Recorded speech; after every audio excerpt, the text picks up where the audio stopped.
Welcome to a Foxy Tech Tips tutorial on allowing camera access on Snapchat. If you find this tutorial helpful, please consider subscribing to my channel and liking the video. I will show you how to do this on both Android and iPhone, starting with Android. Open Settings and tap on Apps. Tap on Manage Apps. Search for Snapchat in the search bar or find it from the list of apps. Tap on App Permissions for Snapchat. Select Camera and then choose Allow.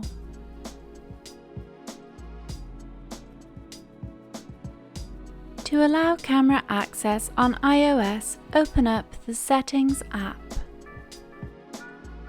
Tap Privacy.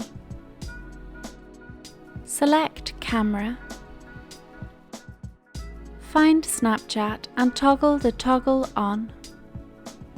Snapchat will now have permission to use your phone's camera. And that draws an end to this tutorial. Please like the video if you found it helpful and subscribe to Foxy Tech Tips for more Snapchat tips and tricks.